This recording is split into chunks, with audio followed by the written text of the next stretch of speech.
հարցրեց, բայց այստեղ 3 հիմնական պահանջներով ենք եկել, ներողություն, որոնք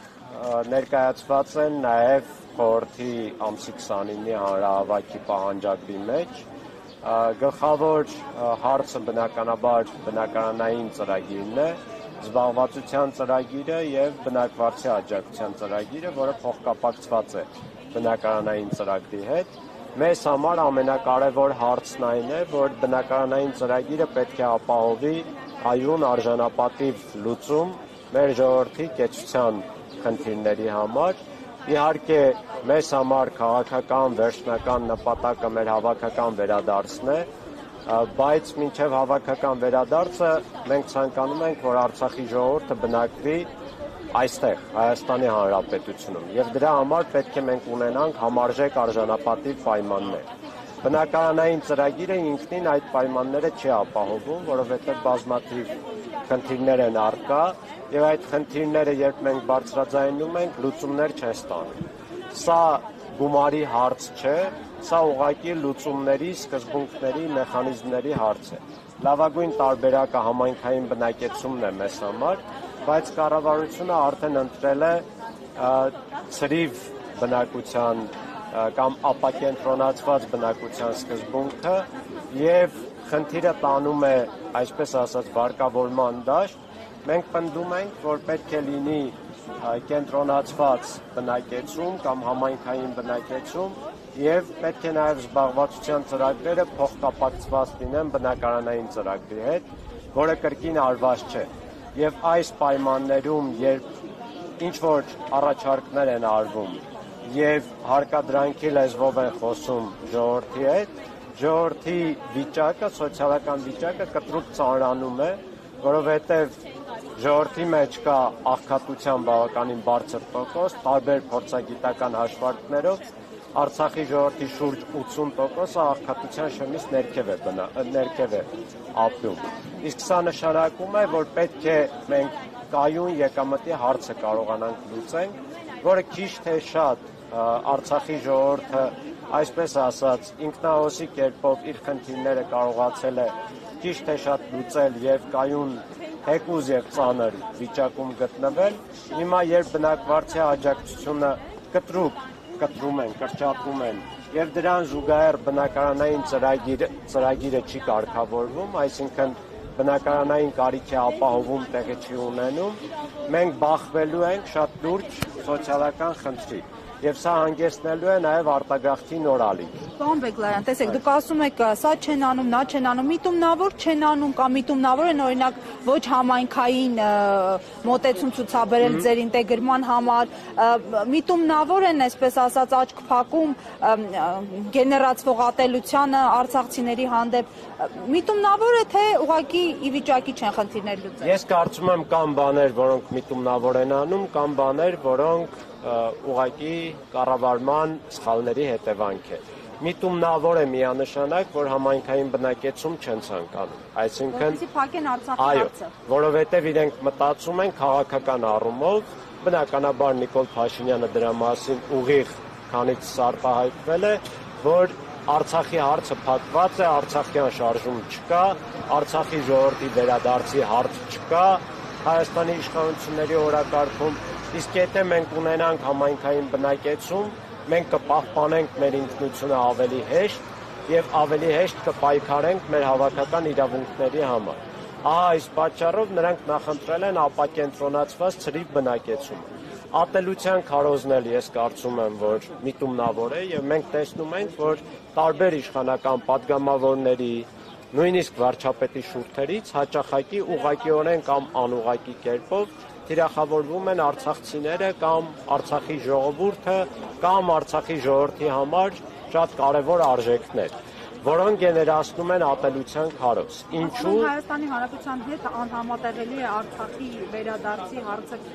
Դրանք բոլորը գեներացնում են ատելության քարոզներ, այդ թվում այն, որ Արցախը եղել է բեռ, Արցախը վզկապ է եւ այլն եւ այլն։ Այսինքն բոլոր ձևերով Արցախի արժեքը, Արցախի նշանակությունը նվաստացնում են հայ ժողովրդի աչքերին եւ նաեւ փորձում են ցույց տալ, որ տեսեք, սիրելի ժողովուրդ, դուք վատ եք ապրել, որովհետեւ ձեր գումարները գնացել է Արցախ։ Այն պարագայում, որ իրականում Արցախը պահել է Հայաստանի Հանրապետությանը անվտանգային առումով եւ այն գումարները, որոնք գնացել են Արցախ, Արցախի տնտեսության գեներացրած գումարներն են եղել։ Գումարներից խոսեցիք, պարոն Բեգլարյան, նայեք, Հայաստանի Հանրապետությունը բազմաթիվ դրամաշնորհներ եւ աջակցության ծրագրեր ստացավ արցախցիների, այսպես ասած, ինտեգրման համար։ Բավական հաշվետվողական եւ թափանցիկ են իրականացվում այդ գումարների տնօրինումը, որովհետեւ հաճախ իշխանությունները որպես լավություն են ներկայացնում այն աջակցությունները, որ տրվում են, եւ ոչ թե պարտականություն։ Նայեք, նախ եթե նույնիսկ ոչինչ էլ չստանային միջազգային հանրությունից, միևնույն է պարտականություն է։ Սա չի նշանակում, որ պարտականությունը միայն մեր հանդեպ է, նաև Հայաստանի Հանրապետության բոլոր քաղաքացիների հանդեպ է։ Եվ որևէ կառավարություն, որևէ իշխանություն լավություն չի անում ժողովրդին կամ քաղաքացիներին որևէ ծրագիր անելիս։ Դա ցանկացած պաշտոնյայի պարտականությունն է, որպեսզի արդյունավետ աշխատի։ Երկրորդը թափանցիկության մասով շատ լուրջ խնդիրներ կան, մենք որպես համայնք, այսպես ասեմ, կամ շահառուներ, մենք չենք տեսնում, թե ինչպես են ծախսվում այն գումարները, որոնք գալիս են, օրինակ, միջազգային հանրությունից։ Ընդ որում այս խնդիրը կա եւ պետական մարմիններում, եւ միջազգային կազմակերպություններում, որոնք առաջին հերթին ծրագրեր իրականացնում են եւ որոշումներ կայացնում են առանց ներառականության, այսինքն Արցախի ժողովրդի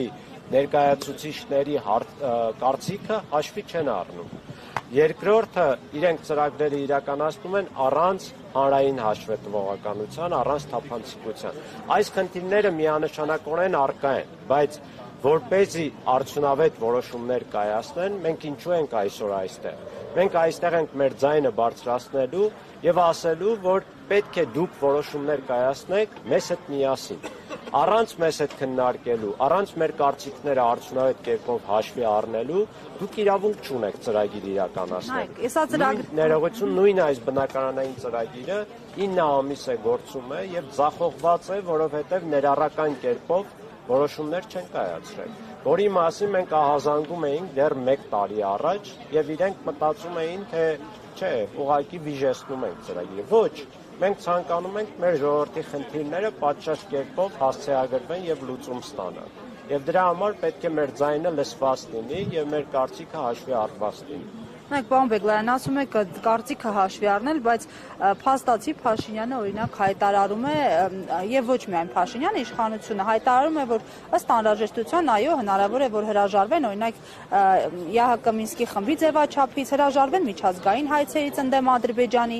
Լեգիտիմ է այսպիսի հայտարարություն անել առանց ժողովրդի կարծիքը հաշվի առնելու, առանց կոնկրետ պայմանների։ Նայեք, կարճ կարող եմ մեկնաբանել եւ այս հարցերին անդրադարձ կա նաեւ խորհրդի հանրահավաքի պահանջագրում, հստակորեն պահանջ մենք ներկայացնում ենք, որ ոչ միջազգային գանգատները հետ վերցնեն, ոչ ԵԱՀԿ Մինսկի խումբը լուծարեն եւ այլն։ Բայց քանի որ մենք այսօր այստեղ հավաքվել ենք սոցիալական բնույթի օրակարգով, մենք հաջորդող օրերին այլ ակցիաներ ենք ունենալու եւ առիթներ կունենանք նաեւ արտաքին քաղաքական թեմաներին անդրադառնալու։ Դրա համար կուզեի հարցերի շրջանակը մենք ամփոփենք զուտ սոցիալական բնույթի հարցերով։ Պարոն Բեգլարյան, Հայաստանի վարչապետը բարձրագույն միջազգային տարբեր հարթակներում Հայաստանը ներկայացնում է որպես ժողովրդավար պետություն։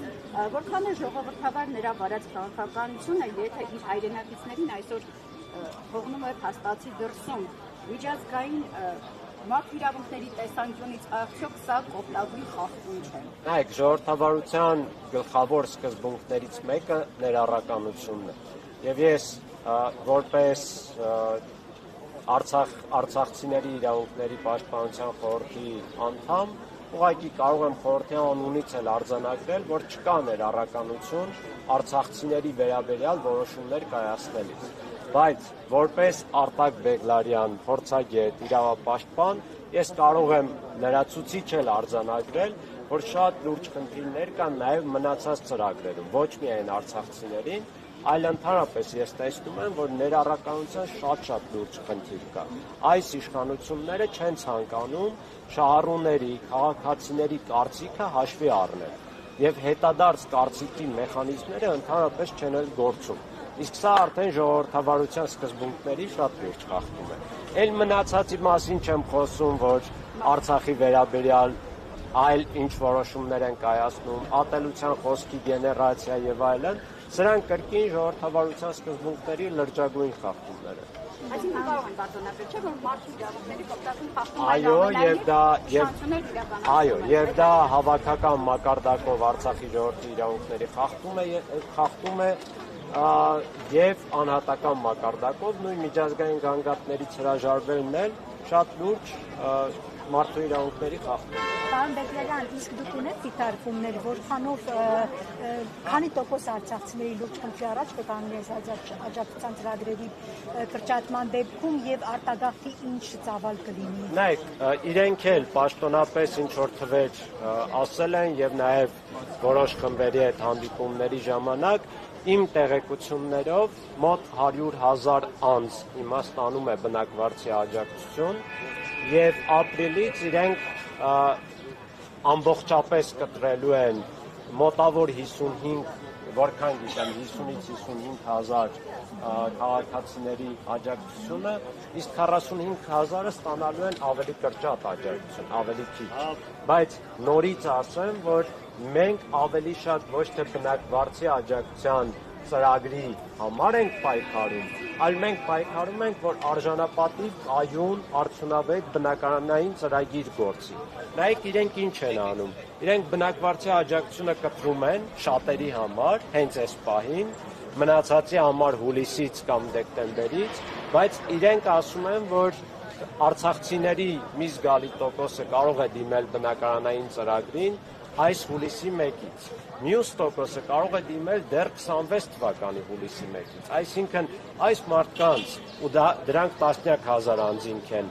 այս անձանց աջակցությունը բնակվարձի լրիվ կտրում են, բայց թույլ չեն տալիս իրենք դիմեն բնակարանային ծրագրին։ Էլ չեմ էլ խոսում, որ այդ ծրագիրը դեռ արդյունավետ ծրագիր չէ։ Այսպիսի բավականին լուրջ խնդիրներ կան, որոնք իրենք հաշվի չեն առել, եւ մեր ահազանգերն էլ որևէ կերպ չեն ընդունել։ Շնորհակալ ենք, պարոն Բեգլարյան։